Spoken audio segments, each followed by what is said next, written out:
Welcome to the last episode of the Christ Revival podcast. Season one. Yeah, we're gonna have season 2, so stay tuned for that. But it's been a blast this year, and so today we're talking about why is it so difficult to evangelize and share the gospel with my friends, family, or even strangers. I know, imagine that, talking to strangers. So, what are some things that it's like... Oh, and Jessie's back with us. Thanks. Yeah, she was here on the last episode, if you saw, and it's Kyle Marks, of course. Everyone loves Kyle. But what are some things that it's really easy for you guys to talk about? Honestly, for me, like sports, cameras, dirt bikes, motorcycles, any of that stuff. If someone's interested in talking about that, I will go on and on and on. Like, that's super easy for me to talk about. Mm-hmm. Music, sports, shoes, preferably tennis shoes, but yeah. Anything about those. Yeah. What about you, Dave? Basketball, hiking, the Christ Revival, what I'm doing here. Yeah. I can start ranting about it. Stock trading, stock markets. Yeah. So I'm not going to flip that one on you guys because in the last episode I flipped it. But I think it's interesting in life. It's so easy for us to talk about the things that we're engaged in, but yet it's still, and even though I'm in church and I'm in the Bible, it's still so difficult for me to just walk up to a friend and just start talking about Jesus or what I read in my Bible this morning. And I think if we claim to love God as much as we do and claim that we're following him, why is it so hard for us to talk about him? Yeah, so I think that's where we're going to start it off. Yeah, I feel like it kind of just boils down to fear. At least for me, whenever I'm talking to people. So, okay, I'll use an example, sports. Yeah. So, I haven't really kept up with the NBA that much this year, even though, I like it a lot, but I haven't, been as invested in it. Mm-hmm. And so I feel when I'm talking sports, I talk more just, general and don't want to, put out any, controversial opinions out there, because I haven't necessarily watched it as much, so I'm, afraid of what other people might think about my opinion. Yeah. And I think the same is true for, God and the Bible. And I think it depends a lot on how much time we're spending with God, and if we don't have if we aren't as invested in it when we're trying to talk about it. At least for me, I'm oh crap, I might not know what to say here. Mm-hmm. This person might not like my opinion or whatever. And I think it kind of boils down to how much time I'm spending. Do I really know the Bible? Do I really know what I'm talking about? Yeah. But yeah, I think fear of other people, what they think of me, is definitely the biggest one. Yeah. I think it comes down to also what kind of relationship you have with said person. Yeah. Because I know a lot of my friends in college, I'm more comfortable talking to them about God. Maybe that's because they go to a Christian university, or maybe just because we're actually really good friends versus someone I just met. I'd be so why are we talking about this? Yeah. Yeah. Yeah, I think it comes down to we're relational creatures. God made us to be in relationship with one another. So I think the biggest thing holding us back is what other people think, and we don't want to destroy those relationships because people might think the opposite of us. And I know throughout high school, sophomore year I went to a big public school, and I was kind of on fire for God, but I still I invited my friends to church all the time, and people knew I was a Christian, but I never talked about what being a Christian meant to me, and why I love Jesus and why I read the Bible, because I was kind of afraid of those things. And I was I wasn't afraid to invite people to church. That was an easy thing. And it was an easy thing to do. But I was afraid if I started talking about my faith, people were going to judge me. Yeah. And I know even making this podcast, and doing Christ Revival stuff, there are definitely people judging me. And if there aren't, then I'm doing something wrong. Yeah. Because that's kind of as Christians, we're going to be judged. Yeah. Yeah. Yeah. And I think it's for the podcast specifically, feeling qualified enough. There's definitely a whole bunch of other people out there that are way more qualified than any of us to be talking about this stuff. So that's definitely a little bit of fear to have in that. But I think it's important, the Bible talks about just talking about God in our day-to-day conversation, whether it's with good friends or with people we don't know as well or random strangers. So the same thing goes for this podcast. Even if we necessarily aren't the most qualified, it's good to get that out there and be talking about God on a day-to-day basis with people. So, yeah. I mean, it says in John, if the world hates you, remember it hated me first. Yep. And so it's even though we're always scared to talk about our faith with other people, it's even though we think they're gonna think differently of us or just hate us, it's very much they hated God first. Yeah. Yes. Yeah. Yes, that's so true. He was a man of sorrow, man of suffering. Yeah, but I think like on the like we're not qualified at all. I'm an apologetics minor. But like if we can do this, like don't let fear hold you back from like sharing your faith with others. That's the bottom line. I mean, we're not done, but like that's the bottom line of it all. Yeah.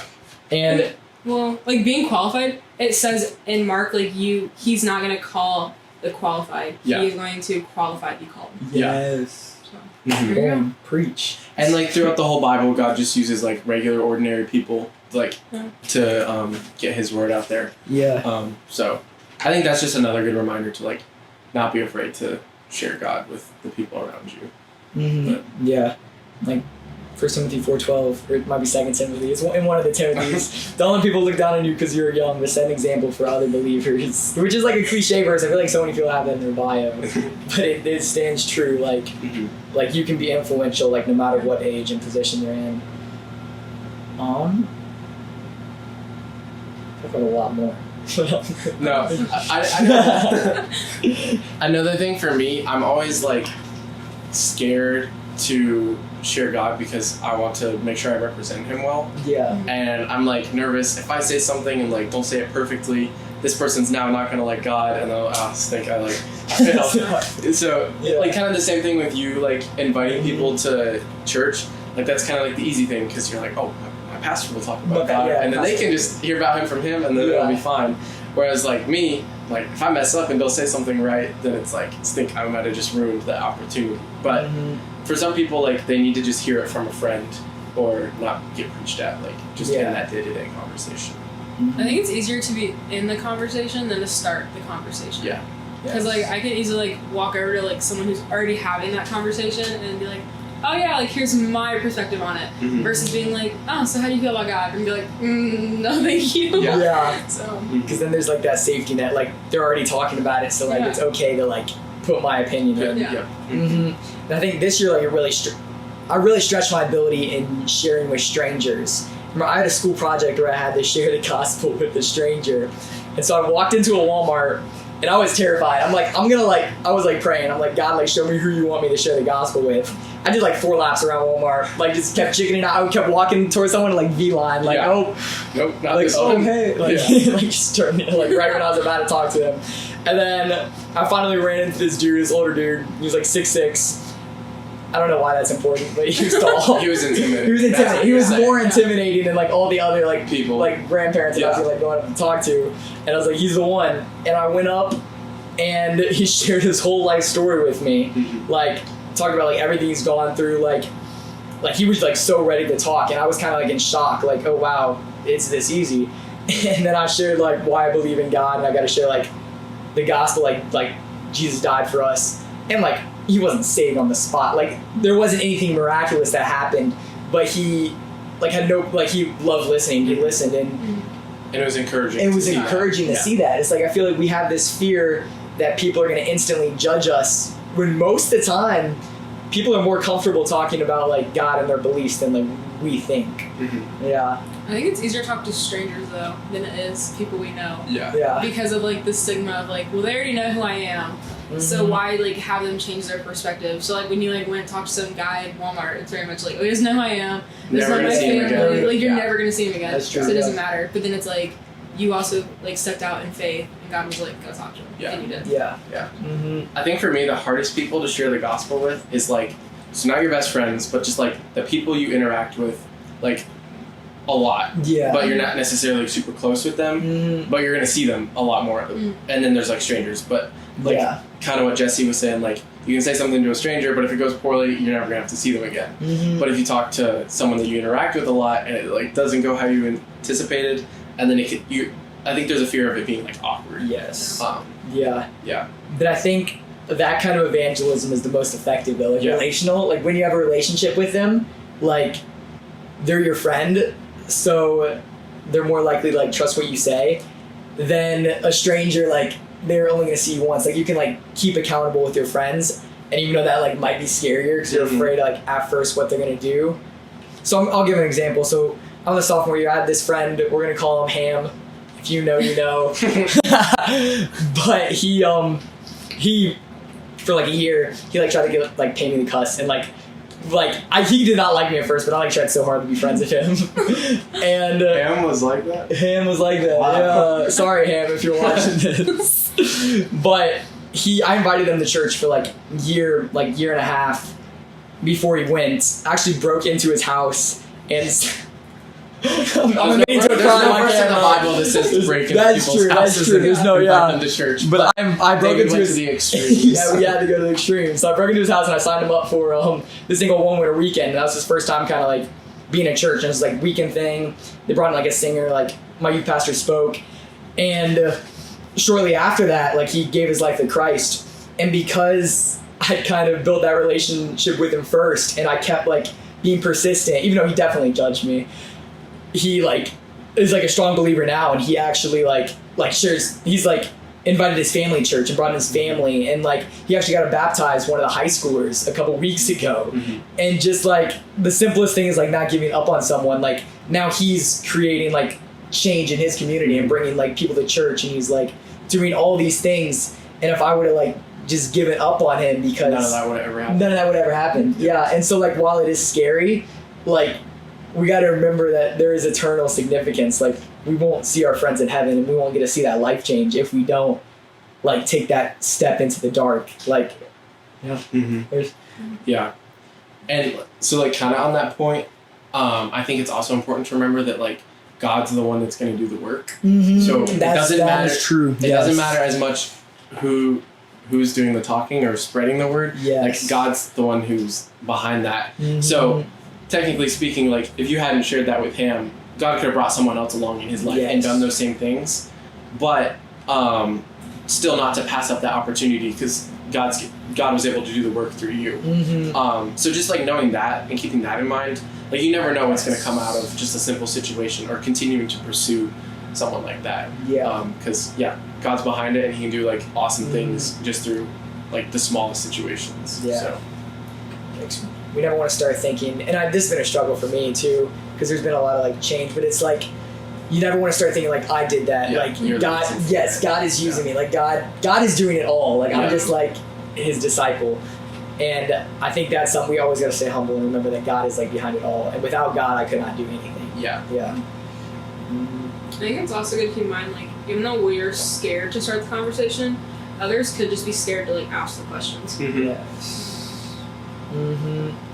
Especially because if they don't have that many people in their lives that necessarily would or want to talk about that stuff, if you're just there being friendly and are willing to start that conversation, like you said, that could be exactly what they needed or wanted to hear. So, yeah that's true. And I feel even for non-believers, it's something that's very uncomfortable to start the conversation, but then I feel it's the thing everyone wants to have a conversation, but no one wants to start one. Mm-hmm. Yeah. And there's this fear, and there are instances where people are I don't agree with that, and they might just shut you down. Mm-hmm. But most of the time, people are willing to have a conversation about their beliefs. I think there was a study, there was this study, this article, and it was 85% of people, millennials are willing to talk about their beliefs, which is such a high number. Yeah. And it's we have this fear of starting the conversation when 85% of the time it's going to go well. And there's always that 15%, but you just gotta rub some dirt on it. Yeah.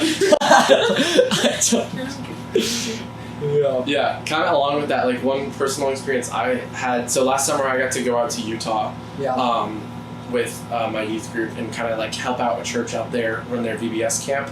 And as I'm pretty sure a lot of people know, there's a very high Mormon population. Yeah.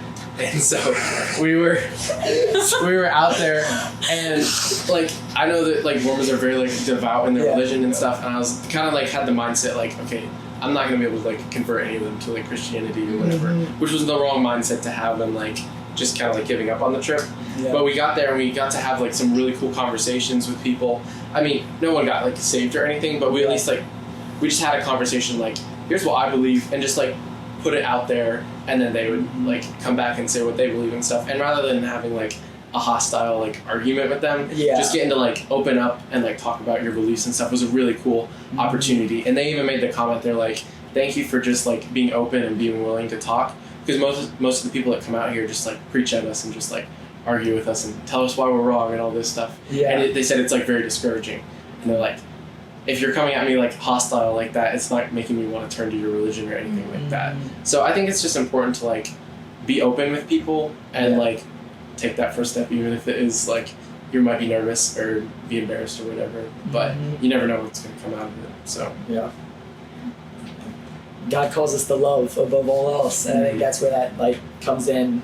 You always got to approach situations with that first like intention of like loving the person, and not judging them. Yeah, because it can go both ways. Like I could start a conversation and be judging that person I'm talking to for not being a Christian.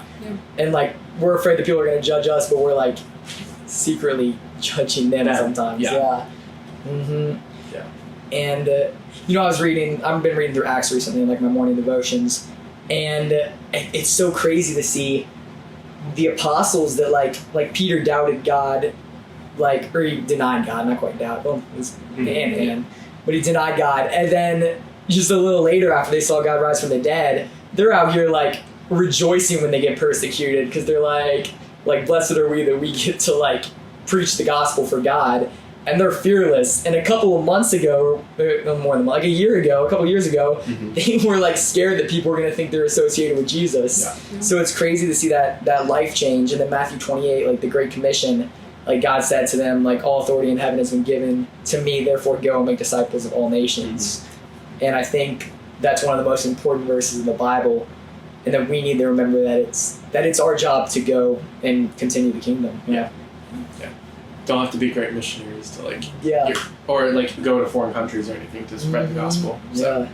There's always opportunities right in your backyard. Yeah. Yeah. I feel like that was pretty much. Yeah, we need to do an outro though, because we like gotten like hate for the outro. No, I'm just kidding. Thanks for watching. That was it. Season 2 is gonna be coming in semester 2, so I hope you guys enjoyed this. Let us know what we need to do better.